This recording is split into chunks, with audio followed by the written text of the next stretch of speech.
వస్తాయి, గుర్తుపెట్టుకుని. పార్లమెంట్లో మనం గెలిపించుకున్నాం అనుకోండి ఎంపీ గారిని, ఖచ్చితంగా ఎంపీని గెలిపించుకున్నట్లయితే వాళ్ళందరికీ చిగురిస్తుంది. అయిపోయారు చేసే నెక్స్ట్ లోకల్ బాడీ మీవే వస్తే గెలుస్తాం, కౌన్సిలర్లు గెలుస్తాం, ఎంపీటీసీలు గెలుస్తాం, జడ్పీ చైర్మన్లు అవుతాం, మళ్ళీ నెక్స్ట్ ఎలక్షన్ వస్తే ఎంపీలు కూడా గెలుస్తాం అనేది వస్తుంది.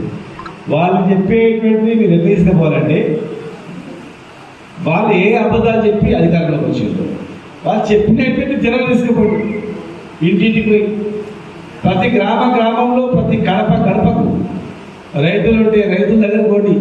మేము ఉన్నప్పుడు ఎట్లుంటే నెల రోజుల్లో ఇంత మా బెందుకు వస్తుంది, ఎట్లొస్తారు మార్పు? వాళ్ళకి రైతుల పట్ల ప్రేమ ఉందా, మాకుందా? ప్రతి ఒక్కరికి సాధ్యమైతే ఇవన్నీ. పెన్షన్లు వచ్చినాయా? పెన్షన్లు ప్రతి మహిళకు పెన్షన్ వస్తే వాళ్ళకి ఏంటి, ఏ గుర్తే మొక్కేది. రైతు బంధు 14,000 వస్తే వాళ్ళకి ఏంది, రాకపోతే మాకేంది. నీళ్ళ ప్రాబ్లం మంచిగా ఉందంటే వాళ్ళకి ఏంటి, అంతకన్నా బాగుందని లేదంటే మాకేంటి. కరెంట్ ప్రాబ్లం మంచిగా ఉందంటే వాళ్ళకేంటి, లేక మాకేంటి. మీ పిల్లలకు స్కూటీలు వచ్చినాయా? రాలేదు, వస్తే వాళ్ళకేంటి, లేకపోతే మాకేంటి. 2,000 పెన్షన్ 4,000 అయిందా? అయితే వాళ్ళకేంటి, కాకపోతే మాకేంటి.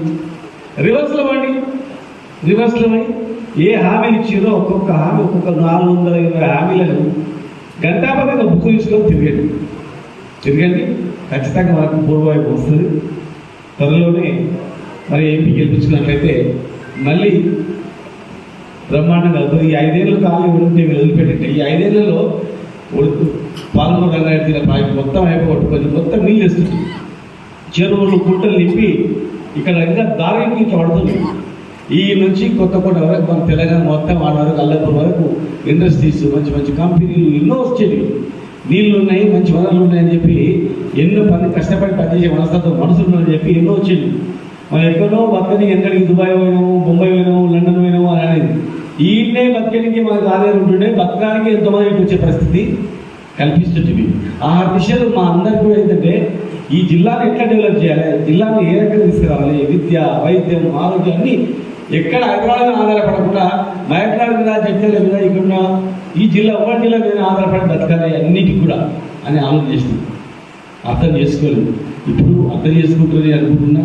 మేము నిలుపుతుంటే ప్రతి దగ్గర కసితో ఉండదు అందరూ.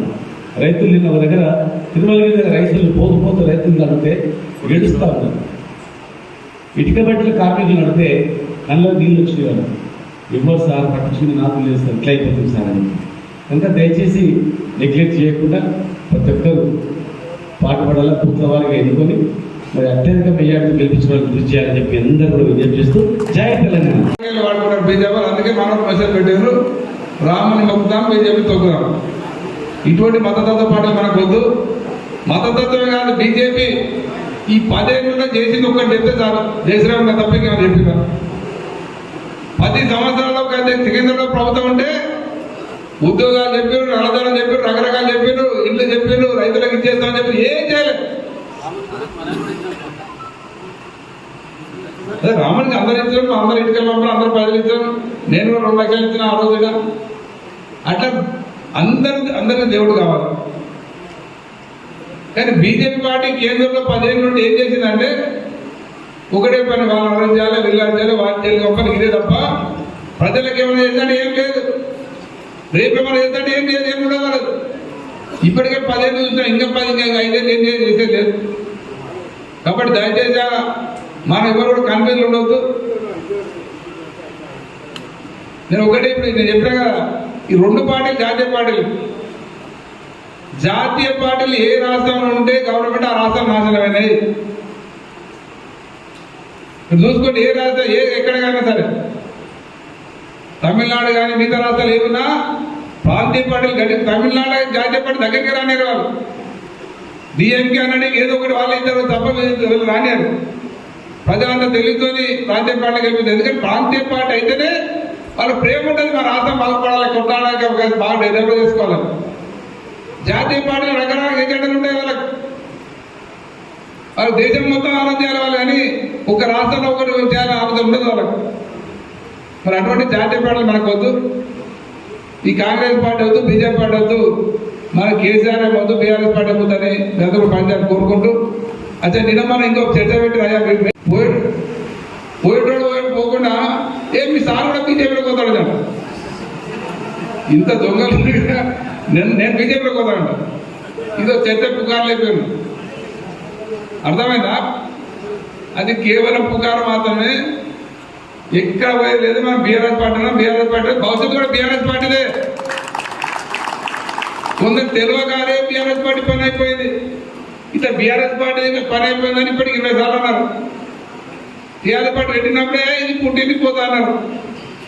తెలంగాణ ఉద్యమ సమయంలో టీఆర్ఎస్ పార్టీ రకరకాల ఇబ్బందులు ఎదుర్కొన్నది. ఊవెత్తున పైకి కిందికి వచ్చిన రోజు మళ్ళీ పైకి వెళ్ళింది తప్ప టీఆర్ఎస్ పార్టీ ఎక్కడ ఎందుకు పోలేదు. టీఆర్ఎస్ పార్టీ బయటకు వెళ్ళిన నాశనమే తప్ప టీఆర్ఎస్ పార్టీకి ఏం కాలేదు. ఖచ్చితంగా ఇప్పుడు కూడా వచ్చే భవిష్యత్తు టీఆర్ఎస్ పార్టీదే. వచ్చే ప్రభుత్వం రేపు 2 నెలలకు వస్తా 4 నెలలకు వస్తా ఎప్పుడు వచ్చినా మళ్ళీ బీఆర్ఎస్ పార్టీ గవర్నమెంట్ వస్తుంది. కేసీఆర్ ముఖ్యమంత్రి అందరికి తెలియజేస్తా ఉన్నాను. అందరూ కూడా అదే కట్టుబడి ఉందాం. ఎక్కడ పోయలేదు. పోయినోడి ఒకటి ఇంకోటి ఏ పార్టీలు ఏం చేస్తారంటే అనుభవించేది అన్ని అనుభవించడానికి పోయేటప్పుడు ఏదైనా ఎందుకు పోయినారని తింటారు మంది అని ఏదైనా మీరు వేసిపోతారా? ఉగాని చెప్తే నాకు గౌరవం వేయలే అంట. నెత్తిన పెట్టుకుంటే కూడా గౌరవం వేయాలి అందుకే పోయినాడు కూడా మాట్లాడుతున్నాను. పదవులు గమనిస్తున్నారు. పోయేటాడు ఒక మీరు రాఘరాబాయ్ అంటే మేము రామ్ సారపడు మీ సారపడ బీజేపీలోకి పోతాడు. ఈ కథ ఎక్కడ పోయేది అందరూ మన పార్టీకి వెళ్తాం. భవిష్యత్తు అంతా మనదే కాబట్టి మీ అందరూ కూడా కష్టపడి పనిచేయాలి. మీ అందరూ భవిష్యత్తు ఉండాలి. సరే ఈ మధ్యన ఈ 10 ఏళ్ళలో 5 ఏళ్ళలో మన ఢిల్లీకి ఎక్కడెక్కడైనా పోరాటం జరిగిందంటే అందరికీ అర్థమైన ఏంటనేది ఎవడైందని అర్థమైపోయింది. ఖచ్చితంగా ఎవడు మనోడు ఎవడు మందోడు ఎవడు లంక ఎవడు దొంగ ఎవడు తోడని అర్థమైపోయింది. కాబట్టి భవిష్యత్తులో అన్ని దృష్టిలో పెట్టుకుని పనిచేస్తున్నాం. ఎవరైతే మంచి పని చేస్తారో వాళ్ళకి భవిష్యత్తు తెలియజేస్తూ మరి ఇప్పుడు మన పార్లమెంట్ సభ్యులు మన